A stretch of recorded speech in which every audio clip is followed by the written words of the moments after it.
Hey folks, it's Julien of the Lafayette Trail. Yeah, you guessed it, I'm on the road again and I missed you. Today we are going to a very special place, Fayetteville, North Carolina. The locals there loved Lafayette so much that they decided to name a town after him. General Lafayette visited Fayetteville on March 4th and 5th, 1825, and we have successfully donated a marker to the city of Fayetteville, and we're going down there to welcome the city to the national network of markers. It's one of the very first instances in the nation of a political entity named after Lafayette, and so we're going to see in Fayetteville today why it happened there. Why did it happen here in North Carolina, specifically at the location of what's now Fayetteville? Is there a reason for it? Is it the location? Is it the people? What is it? So let's figure it out. Let's go hit the trail and follow the Frenchmen. That's what it's all about.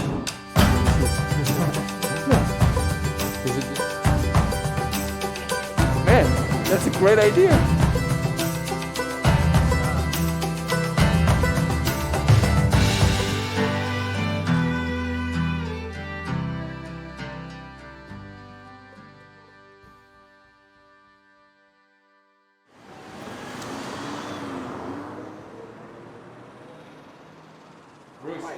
Good to see you again there. Good to see you again. How are you doing? You coming in here with a carriage? Is that what you want? Bruce, it's great to be with you again. Thanks for letting us in Thank the you. FILI building. I see this beautiful carriage here, and I believe it has a connection with the visit of Lafayette in 1825 here. Can you tell us by any chance a little more about that story? Certainly. The Fayetteville Independent Light Infantry was General Lafayette's personal escort when he arrived in Fayetteville on the 4th of March of 1825. This was the carriage that was used to escort him around town to the various functions, and again, wherever he went, the Fayetteville Independent Light Infantry moved with him.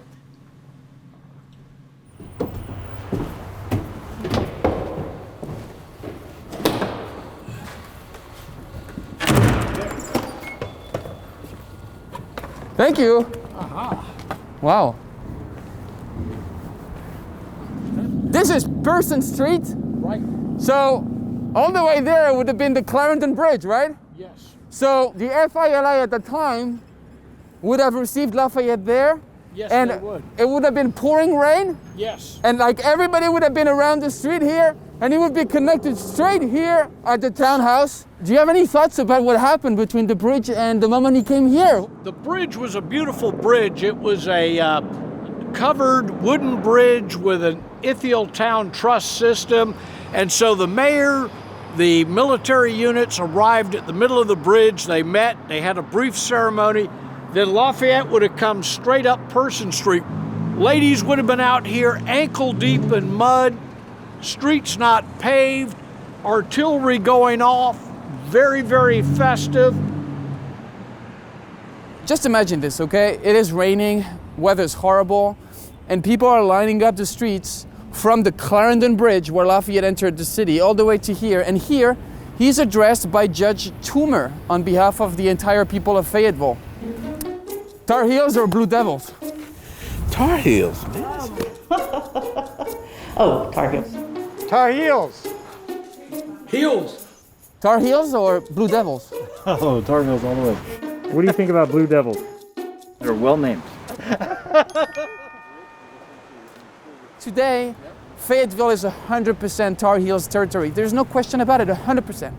And I think this man actually played a key role in it because Judge Toomer was a graduate of UNC-Chapel Hill. The words he uses to talk about Lafayette, he talks about the fact that the southern part of the United States has a special claim to Lafayette's affection. He talks about, of course, his achievements during the Revolutionary War, his connection with the Carolinas, South Carolina, Virginia. This is the site of the Lafayette Hotel. So the Lafayette Hotel is one of the several sites that Lafayette saw when he was in town. So the locals here claim that the foundations you can see at the bottom here are remnants of that hotel. That hotel had just been finished in 1825 for the reception of Lafayette. On Friday, March 4th, around 9 p.m., General Lafayette participated in a ball here at the Lafayette Hotel The newspapers at the time said that between 300 and 400 people attended. That's a pretty large guess. So it definitely is a major moment of the time, his time in Fayetteville, actually. There's no question about it.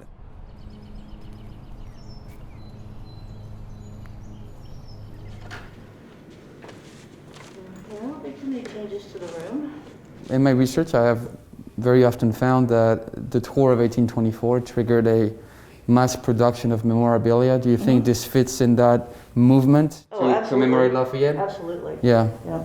And so these are just commemorative items that were made for Lafayette's tour. This portrait in a brass frame. This big tub, we don't know too much about it, but it's in great shape. And then the blue platter as well. That was one of our interesting donations because it appears to be an original printing of Lafayette's arrest warrant. So I just think it's a really interesting piece. Okay. And one of the most interesting things to me that we have, that unfortunately I don't have right now, we actually have a pair of the gloves that women wore, and then they had the transfer picture of Lafayette on them, and the story is a woman held out her hand and he's like, I'm sorry, but I cannot kiss myself. So this is the famous Lafayette map of Fayetteville. We believe that it was created in anticipation of Lafayette's visit to Fayetteville. And so a lot of the streets on here are still in existence today. Like this was Cross Creek, which was the original town, and this is Campbellton, which was planned. So it's like all these straight streets, and then this is all just kind of blah. This is like a more English grid, organized. Yeah, yeah. This is more like French chaos, a little more, Yeah. Well, that's terrific.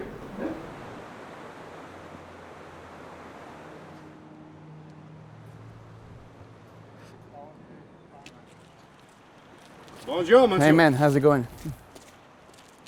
Well, everywhere Lafayette went in 1824-25, he was welcomed because he seemed to affirm the importance of the new country. I think there was a fascination with Lafayette because he had been in Virginia during the Virginia campaign. They had never seen a survivor of the revolutionary leadership. And by the time he came here, there were very few people left who could carry with them the meaning of the revolution. And I think North Carolina had a great desire to celebrate the legacy of the American Revolution and to show that they were part of a unified United States in 1825. I want to thank the city of Fayetteville, Mr. Mayor, Mr. County Commissioner, Hank Parfit of the Lafayette Society. I want to thank Lafayette himself for being here. Thank you very much. So this is our 5th marker in the state of North Carolina. You are joining other sites in your state, starting in Conway in the northeastern part of the state, Jackson, Enfield, Raleigh on the campus of Shaw University, and now here in Fayetteville. When Lafayette tours the country in 1824, there is a very dividing presidential election, and he's in the middle of this, traveling the entire country, bringing people together. And so in the newer states at the time, people were looking for direct connections with the Revolutionary War. And so Lafayette traveling was a traveling exhibit of that spirit of the Revolutionary War. And those newer states, especially to the west, so like Mississippi at the time, Alabama, Ohio, those states, they saw in him an opportunity to create like a direct bond with the Revolutionary War. So when he left those states, they named cities after him to never let that connection go away. So that's 1825, but there are some cities in the country that have decided to be named after Lafayette before that tour. We're in one of them today, 1783, May 12th, by an act of the legislature. So this is one of the earliest instances in the country where we see a political entity taking the name of Lafayette. I think you can be very proud of that fact. And I believe that the idea is that basically as long as the city thrives, as long as the state thrives, the commitment to honor Lafayette and the Revolutionary War is fulfilled. And so I think your city is thriving. It was like 6,000 people or 7 in 1825. How many people do you have today, Mr. Mayor? Over 220,000. 220,000 people. That's a pretty good growth. What do you think? You know, I think that when De Lafayette visited here and when the city and the leadership of that day decided to name him, they kind of had a prophetic view that this would be a melting pot, a diverse community, and that the content of their character was more important than the color of their skin. And he believed in the abolishment of slavery. And that is why I'm proud today that our city, our community, they got it right. And De Lafayette certainly visited the right community at the right time. And all of these years later, we're certainly reaping the fruits of that decision and for his visit. It is about history, knowing your history, because if you don't know where you came from, you don't know where you're going. I'm a firm believer in that. And so as we stand out here today, we understand that's what Lafayette was about. He was about inclusion and against oppression and making sure that everybody had their rights upheld. And so today, I don't think it's any better fitting place to place this marker.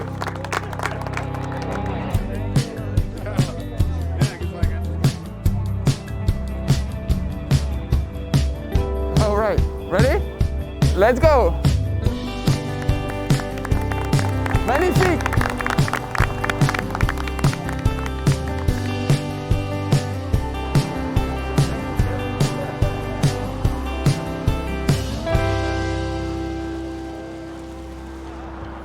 I think we got a pretty good coverage of what Lafayette did in his 2 days here, March 4th, March 5th.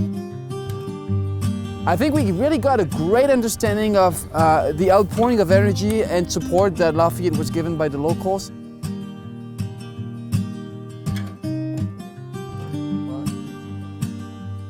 So I guess I'll say Vive Lafayette.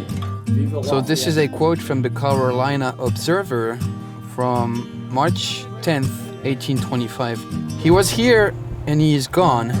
Though his stay was too short for our wishes, his visit can never be forgotten. The 24 hours during which he remained will be remembered by the citizens of this town as a season in which the purest incense of the heart was offered at the shrine of virtue and patriotism. It was a period in which none but the nobler feelings of the heart were exhibited. It was a period, the happiness of which may be imagined, not described.